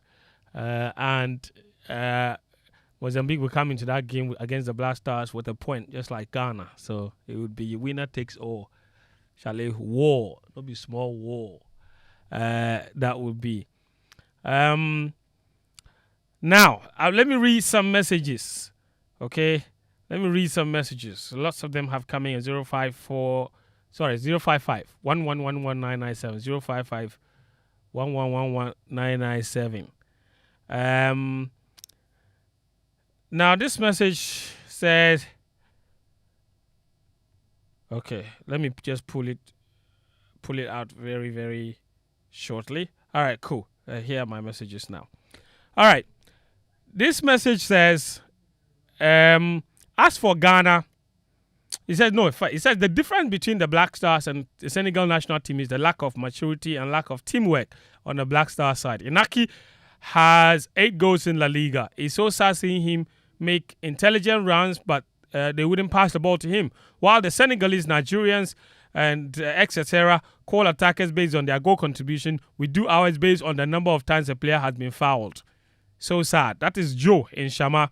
This one says, hello, fan. I'm enjoying the show. Please ask Daniel Koranteng why we lost control of the midfield in the second half against Cape Verde. Stanley in Achimota. Uncle Morgan says, hi, Fentuo. Good day to you and the guys in the studio. I think the guys did quite well yesterday. Limited Egypt's chances. It was rather unfortunate 2 schoolboy errors cost us the game. But I want to ask, how come the players always fail to spot Inaki's decent runs? His own players made him useless in the game. That's Uncle Morgan. Uncle Morgan, Daniel has partly explained that. He said the instruction was give the ball to Kudus. So Inaki can run all he wants. We won't give him the ball. That's not what the coach said. The coach said, give the ball to Kudus. So Inaki, you can be running all you want. All right. Say gratis from Tema Community 25 says, if Almighty Egypt were able to get a point, who are the Mozambicans that we can't get 3 points? I'm cocksure we are beating them heavily, come what may. This message says, hello, friend. Have you noticed how similar our last 3 AFCONs are? AFCON in Cameroon, we lost to Morocco, drew to Gabon, lost to Comoros. The World Cup, we lost to Portugal, drew with South Korea. We didn't draw with South Korea. We beat them. Okay, and then we lost to Uruguay. That one is true. And you say AFCON 2023, we lost to Cape Verde, we drew against Egypt. And as for the last game, you say, I pray we break the chain. That's Osborne from Old Barrier. Godwin in North Carolina says, as for Ghana, it's the quality. I always say it. So who is Ghana's plan B for Mohamed Kudus? Who is the plan B for Thomas Partey? Nigeria, before the AFCON, Taiwo Awoniyi got injured. They brought in Sadiq Umar. Sadiq Umar himself got injured. They brought in Terence Murphy. Victor Boniface got injured. They brought in Paulo Nuachu. Wilfred Ndidi got injured. They had Alhassan Yusuf ready, made for him. Who are our plan Bs? This is a very, very good question. It's an excellent question. I'm not necessarily talking about his Nigeria anecdote or example. I'm talking about options. What is your problem? What is your problem? Messi gets injured, who let me bring in Gary R. Smith before he runs out of data. Hey, Gary. Onukwa. You have to respond. My friend, man. Gary, you can't let this slide. No. Gary, you can't let this slide. Gary, are you there? Is Gary there? I bet he's not there. Okay. No, he's there. But I don't know why. Okay, maybe he's away from his phone. He didn't hear me. Thank God. But Achu, listen. Daniel has mounted a very spirited defense for the coaches. He says, yes, we drew the game, but he thought the coaching was 10 out of 10. And then he mounted an even stronger defense of Jordan Ayew, despite everybody's call for him to be substituted because they thought he wasn't doing much to help the team. And despite the fact that in that match, Jordan Ayew contributed in exact number of shots, 0. He only had 1 touch in the opponent's box. He had 1 key pass. He had 0 successful passes into the final third. He had 0 dribbles completed despite attempting 2. He got dispossessed 6 times. He lost 12 out of 18 duels. 12 out of 18 duels. He lost all of them. Daniel says he was still important in that game. He was crucial, and the coaches loved what he was doing. That's why they kept him on there, despite this evidence. No. Your take He was on rubbish. not just Jordan, but on the performance itself and everything else. around it, including Jordan's performance, obviously. Yes. I think the team has been starved of structured something with a semblance of cohesiveness for a long time, to the extent that we will see what we saw yesterday and call it 10 out of 10. Right? Now, the question that I have asked everyone since yesterday was what the idea was when the second half started. So, given the circumstance of the first half, you would say that this was a significant improvement on what the team did previously in terms of how we applied ourselves and in terms of being able to stifle the Egyptians. But that is just one aspect of what the assignment for the day was. Yesterday's game required that the Black Stars played in a manner that suggested that we wanted to get the maximum points. Yesterday's game was not a containment assignment. It was not a containment assignment for you to go there and play in the way you did in the first half and expect to play in that same manner in the second half, because at best you are going to get a draw. And I need to correct Daniel in saying that if we lost, it didn't mean we were out. In fact, it doesn't change. The draw yesterday doesn't change what we need to do anything against Mozambique. Because ultimately, whatever your game plan is, be it attacking, be it defensively, if you get into a game that requires that you win, you must have an outlet, a plan for scoring goals. Right? And you will see that plan, there is a certain consistency, certain attempts to recreate that scenario. And so if, for example, the goal that Mohamed Kudus scored, you would realize that if that was indeed the way we wanted to score, you would realize that there will be 3 or 4 multiple scenarios of trying to find Kudus, creating the space on the edge of the area and trying to find him. Right? Because in the simplest of terms, the whole point of coaching is to, as much as possible, maximize the scenarios that allow your biggest contributors to be involved in the game and be able to influence the game in your favor. Create chances. Yes. I.e. create Again, chances. the whole point of coaching is to, as much as possible, create the scenarios that would allow your best contributors to be able to influence the game in your favor. And then at the other end of the pitch, you limit the scenarios that allow any chance at all for your opponents to get anything from the game. Yes. So I'm saying that if the plan indeed was to get the goals the manner in which we did, you would find that very often we will force those openings at the edge of the area and try to find Mohamed Kudus or whoever was well placed to take those shots. Was that what we saw yesterday? Not quite. Even in the first half that we say the team played so well, how often did we stretch their midfield and created the sort of openings that should have led to the goals that we needed yesterday? But I don't have too many problems with the first half because I can understand why a coach would set up in that manner. You cannot jump from the horrible football that we've played for a long time and expect that suddenly we are going to start playing an expansive, well choreographed, cohesive brand of football. It doesn't happen. Because as we've said repeatedly, there are structural defects with Ghana's football, the Black Stars. What I found problematic was that almost all of our best players were playing in areas where they could not influence the game for us. So, even when we were playing well, Kudus had, I think, about 20, if you watch his heat maps, Danny, help me here. Was it 23 touches that Kudus had? Yeah, I think it's something in that. Of all the touches that Mohamed Kudus had, there was only one instance where he made a forward pass. And that was to Jordan, I believe. Otherwise, it was sideways to Salis or Ashimeru Majid or a back pass to any other player. In fact, I'm looking at his passing He had map 41 here. passes. 41 touches. And how many of those were 40? And out of those 41, he made 2 to Semenyo. Yeah.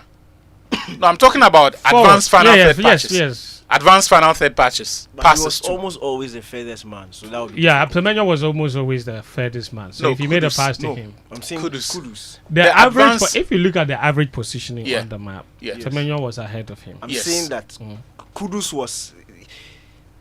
was almost always. As in like yes, I get what you mean. So I get what it you would mean. be difficult to make him forward. How many So of let's those let me teammates- even talk about his total. those final he third made, passes? He made 2 passes to Semenyo and 2 to Jordan. Friends, I'm interested in the final third passes that he made. I saw one. Okay. I Final checked third, yes. Yes. Because those are the areas where he can hurt the opponent. True story. Every other thing that he does apart from that area is just to help the team get a grasp of the game, maintain possession, or take the steam out of what the opponents are doing. Yeah. Where you really want him to influence the game is in the final third. And he this wasn't there a lot. He wasn't there a lot. No, and he could not find players there a lot. The one you should be looking at Right. is the final third passes received, not he given. I'm coming, I'll come to that. If you check that of Iñaki Williams, over 70% of Iñaki Williams' 9 touches were in the second phase of the build-up and in Ghana's half. Iñaki Williams he received 9 passes. 9 passes of the 73 minutes that he stayed on the pitch. Iñaki Williams' significant contribution in an attacking sense were on 2 occasions. He received the ball once in the half space and he touched the ball once in the penalty area. So it was practically impossible for Iñaki Williams to be able to fashion out anything significant attacking-wise. And just as Danny has explained, often when Iñaki had the ball, he was caught in a scenario where he did not have the skill set and he did not have the support around him to get out of those zones. Daniel says it doesn't matter. It does matter. He because said his job was to maintain width. Which he did. But I'm just saying that whenever he had the ball and he wanted to progress, because look, the coaches will prepare you to do a certain job, but they will not be in control of all the scenarios that you will be involved in when the game starts in real time. True story. And it is down to the player to, in that moment, determine what is the best course of action. Whether to make the simple pass, try to take on the opponent's 1v1, or even hold on to the ball. It is down to the player's judgment. And I'm saying to you that because you cannot forecast every single scenario and which skill sets and which decision is the best, 9 out of 10 times, it will be down to the player's judgments.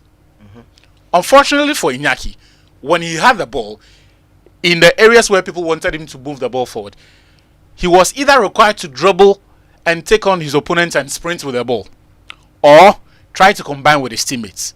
So you found him often trying to make the safe pass, because Iñaki is not a dribbler. And as quick as he is, running for about 60 yards is not his forte. It is not. It is not. So someone like Osman Bukhari, Joseph Paintel may be better suited to that. You saw Jordan at the other end on the opposite flank attempt that on 2 occasions. He was forced to check back and combine with his teammate because he's not that kind of player. He hasn't got that Jordan pace. has no pace. So even when he's able to dribble the opponent, he will swivel around and catch him. They will catch him. So he has to pass. Again. Or draw foul. So again, attacking wise. Which of them was he trying to do when he gave the ball away for them to go and score? He was trying to dribble. How many players? So 3. It was 2. He was pressed by 3 players. So Jordan wanted to replicate his father. Charlie. Yes, because you people say he shouldn't draw foul. There's only dribble. So he's trying to dribble and now he's lost so the ball. In a game where we needed to play on the front foot, all of our forwards were left and isolated in areas where they could not influence the game. Now, for me, what was even the most damning for me was in the between 15 and 20 minutes of the second half. Now, I can pardon how a team starts a game, the approach, the game plan, even the lineup. I can pardon all of that because you are not in the mind of the manager to determine what he wants and how he needs to set out to achieve those goals. But when the game starts and the opponents start stretching your team, dragging players out of position, the objectives are not subjective.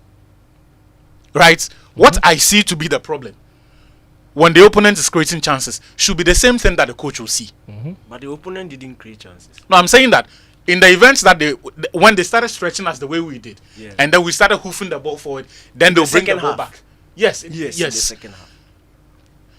what I expected was for the team to react, because and what Egypt did was a very simple thing. So they moved Hamdi Fathi forward to when they were playing on the front foot, or when they had the ball in Ghana's half, to form a front line of 6. So you had Omar Mamouche, Trezeguet, Imam Ashaw, Mustafa Mohamed, Hamdi Fathi joining them. What that gave them was numerical advantage. So they could draw all of these triangles around our players, draw rings around them, and then drag them out of position. How many last-ditch tackles did Jiku and Gideon Mensah make in the first half? And compare that to how many they made in the opening quarter of an hour of the second half. It pointed to one thing.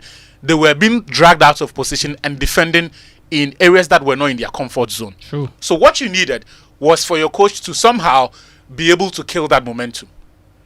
It did not look like we had a plan for that. And indeed, whatever it is that they tried, if they tried anything at all, because I didn't see anything beyond the Ashimeru Majid substitution, it did not work. And we were left at the mercy of Trezeguet's, what's his name? Mamouche, and then the kid who came on to replace Mohamed Salah. On the right hand side. I've seen him. So you could tell that they were stretching our defense. Fathi. They were getting behind Ghana's defense. The only thing they could not do was to convert those openings into real goal scoring opportunities. And on another day, with a little bit of quality, the opponents will get that. Right? So they found a lot of spaces. And for me, that's the problem. They found a lot of spaces. What is the point Especially at a point where we thought that we were bringing on another DM to show up, to be more compact. It had the opposite effect. Before we continue, whatever the DM requirements and questions are, Baba Idrisu is not the problem. I don't want to see him in the Black Stars team again. You mean he's not the solution? He's not. Thank you. What kind of defensive midfielder has an inexplicable inertia towards making tackles? Like, I don't get it. It's as if it's like telling me that Baba Idrisu is a pseudo DM. He's a false DM. So as for him, he's there, but he doesn't make tackles. He will try to cover the ground, but when do you know that? And listen, Daniel, this will blow even your mind. That in the whole game against Cape Verde, Baba Idrisu, who played 90 minutes, made 0 attempts, 0 tackles. So of what the numbers don't lie. Of what value are you to the team? 0 attempts, 0 tackles in 90 minutes as a DM. Look. So until I don't want to see him. Let's find another, even if it's let's find another DM, right? Let's find. Look, Salis will have his problems. He would have his off days, but we also need to come to the point that as part of our team building, we need to give certain players who have shown promise the time to grow. And this is where, for me, I want us to, you see, and it looks like hindsight analysis, but the truth is that we spoke about, and Daniel was very vocal about this when the squad came out. Yeah. And someone sent the message. It didn't look like the squad had a lot of solutions to potential injuries to key players. No, friends, let's not. The scouting wasn't great. Let's not think for the coach. Anyone who says that, I'll tell them they are wrong. But it's true. They are wrong. Gets injured. So let me tell you why you are wrong. You think that the coach, in his heart of hearts, wants to play football that requires midfielders that can break lines. So you're saying that he doesn't rate a player like Forsen Amankwa? They don't want that kind of profile. If they did, throughout the qualifiers, you would have seen them attempt to play in a manner that employs midfielders of such skill sets. They didn't come to the sudden realization that there is an AFCON to be played yesterday. They have known. Because when they didn't have when Mensah retired, when Duncan and this morning I was thinking that had Mensah been around, Bernard Mensah, he's exactly the replacement for Ashimeru Majid. I agree. But even the kid, what's the kid in Italy? The Muslim boy, is it Suleimana? Suleimana, yeah. Friends, I'm just saying there's quite a number of them. Friends, I'm just saying to you that, yes, and to everyone who says this squad is deficient in this area or that area, in our view, fair enough, because maybe we want to see the team play a certain way, right? That employs their skill sets and makes use of them. But I'm saying to you that the current iteration of the Black Stars technical team have not shown any appreciation or desire for any system at all that employs all of these players that we want to see in the team. And I think that's awful because the national team. If that had been the case, if they wanted to play all of these quote unquote, yesterday Amokachi caught fire for using the word sexy, but sexy all penetrating passes. What a silly arrangement of adjectives. It's a very naughty arrangement of adjectives. Because you're a bad boy. No. That's why. No, but to any open mind. No. If you are the word sexy football, and penetrative. Nah, bro. Come on. Come on. No. Sexy penetrative passes. That's like the kind of passes that what's his name? Kevin De Bruyne has been giving. Pogba, we know can give. Luka Modric and co. Those are sexy penetrative passes. Sex Fabregas. Yes. Sex. And they go into very warm areas. Wait. Very warm areas. Which Fabregas? I didn't say you said Fabregas. Yes, and I said the sexy penetrative passes going to very warm areas. Okay. Danny has been here before I entered the studio. Sexy penetrative passes from Sex Fabregas. that's what the point I wanted to. Danny has been here before I entered the studio. For me, you have a minute. I have also been here. Yes. We have described players who play that way. We both said line breakers. Yes. None of us said any of what's sexy. So I'm just saying, if they wanted any of these midfielders, you would have seen them use them or attempt to build a team with them. So when you're saying that when the chances came for them to try the options, they never didn't. Looked in that direction. This squad is exactly what the technical team wants, and we are getting what we paid for. Are we beating Mozambique? I don't think so. What? What? Yeah, we don't beat. How can we qualify? I know we are qualifying. And we are winning the AFCON. So what do you mean we are not beating Mozambique? So here's the thing. They are down 1-0 at halftime. They got a penalty which was ruled out by VAR, by the way. We would have to win by a goal margin better. No, we just need 4 points. If we get 4 points, Fence. we'll finish as one of the third place team. Trust me. No, we need 4 points. So what if even in Cameroon, 2 points were enough. 2 points. That's why I was telling Daniel that his analysis that the Egypt game was high risk and we shouldn't take risk. You know? I'm saying it wouldn't have. If we lost, we could have been in trouble. If we lost and we would still have needed to beat Mozambique. No, it's not about needing. No. It's about finishing with 3 points as against finishing with 4 points. And I'm saying that if we finish with 4 points, they are guaranteed. There will be a team with 3 points that will make it to round of 16. Let's bet. Yes, but you don't know that. No, but I'm saying that. If you finish with 3 points minus 1, you can lose to somebody with 3 points, 0. There will be somebody with 2 points who will even qualify. So it won't come down to the -1, -2. Look, in Cameroon, we needed 2 points to progress. But we didn't know at the time. And we didn't. We didn't know. Friends, in the end. 2 points were enough.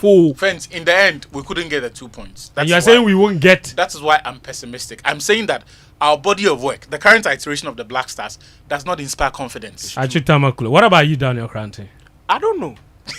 If Chris Hughton is brave like what he did against Egypt, which he has to be, if there's more purpose, and improves the in-game management, if there's more purpose in attack, I think we can. If not, then Charlie, Cote d'Ivoire is here. It's not. We can come home quick.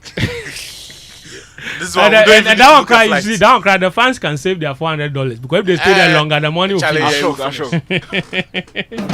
That's our show for this afternoon. Game plan on 99.7 Joy FM, also on 103.9 Hits FM, brought to you by DSTV as well as Fentuo. So my name is Fentuo, Tahiru Fentuo. The show will be available as a podcast on all podcast platforms as well as on YouTube on the Joy News YouTube channel. Do check it out a little later in the day. Daniel Koranteng, Achu Tamaklo, as well as Muftawu Nabila Abdullah John.